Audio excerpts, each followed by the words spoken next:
Tractate Uktzin, General Introduction. The final tractate of Mishnah is Tractate Uktzin, literally stems. Uktzin deals with the laws of Tumat Ochlin, the Tuma of foods. This topic was dealt with at length in the first three chapters of Tractate Tahoros. Tractate Uktzin continues that discussion. The tractate takes its name from the subject of the first two chapters. The laws of Tuma that apply to the parts of foods that are not edible, such as such as the stems of fruits and vegetables. The Torah teaches that foods become tameh in Vayikra chapter 11, verses 34 and 37 through 38. To be considered food, an item must be edible. Thus, the stem of a fruit or vegetable, the tough peel of many fruits, the shell of a nut or a bone in a piece of meat, should not be subject to food tuma since they are not edible. Indeed, once they are separated from the food to which they are attached, they are not subject to tuma. See chapter 1, Mishnah 5. However, the Torah teaches that while they are still attached to the food, they become tameh along with the edible part, but only if they meet certain conditions. They must serve the food either as a yad, handle, or as a shomer, protector. If they do not serve the foods in one of these ways, they do not become tameh along with the food. Becoming tameh along with the food means that if the food itself becomes tameh, the inedible part that is attached to it also becomes tameh. Thus, if this inedible part now touches something else, it makes that second thing tameh with food tuma. For example, when a fruit becomes tameh, so does its stem. If this stem now touches another food, it makes the second food tameh, even though the fruit itself did not touch the second food. Becoming tameh along with the food also means that if something tameh touches the inedible part of a tahor food, it makes the food tameh.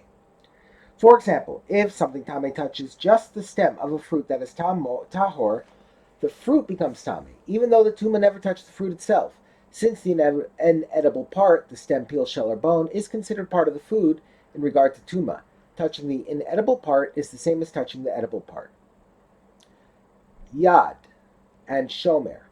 A yad is something that serves as a handle for lifting or holding the food. For example, a person will sometimes lift or carry an apple or pear by holding it by its stem. Similarly, a person will sometimes eat a piece of meat while holding it by its bone. A shomer is something that protects the food inside it from damage. For example, the peel of a pomegranate or orange protects the fruit inside it from insects and from becoming dirty. So does the shell of a nut or egg. They also protect the fruit from becoming dried out or spoiled. Any of these functions makes the covering a shomer. Both the yad and the shomer are considered part of the food to which they are attached, and they become tameh along with it. However, there is a difference between them. In order for a food to transmit tuma to something else, it must have a certain minimum size, see below. The inedible parts of a food counts towards this minimum size only if it is a shomer of the food, but not if it is just a yad, see chapter 1, Mishnah 1. Things that are subject to the tuma of foods. The tuma of foods applies only to items that are considered food. By definition, food is something that is edible. Anything that is inherently inedible is never subject to food tuma, even if someone decides to eat it. Even items that are edible are not automatically considered food unless they are the kinds of things that people normally eat, see chapter 3, Mishnah 1. But if people generally do not eat them, they are not considered food until someone explicitly intends to use them as food, see chapter 3, Mishnah 2. Even non-kosher items, which Jews are forbidden to eat, are considered food in regard to tuma, provided that idolaters do in fact eat them. See chapter 3, Mishnah 3. Hechsher. In general, foods are not sources of tuma, avosatuma. Rather, they acquire tuma from something else that is tameh. Before a food can acquire tuma from something else, it must be prepared for tuma by becoming wet. See Vayikra chapter 11, verses 34 and 38. There are only 7 liquids that prepare food for tuma: water, dew, wine, olive oil, blood, milk, and bee honey. See Machshir in chapter 6, Mishnah 4. This preparation is known as hechsher for tuma, or simply hechsher. Once the food has been made wet, it remains prepared for tuma even after it is dried. It does not have to be wet to become tameh. See Rambam Hilchos Tumas Ochlin 1:2. The laws of hechsher are the subject of Tractate Machshirin.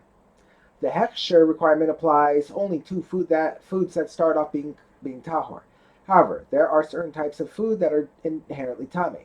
That is, they are sources of tuma in their own right. An example of such food is a nevela, an animal that died without proper shechita, which is an avatuma. Any food that is a source of tuma in its own right does not require hechsher to be subject to food tuma as well. See Mishnahs in chapter 3, Mishnah 3, Mishnah 9, and Tahoros, Mishnah 1, chapter 1, Mishnah 1. The minimum size for food tuma.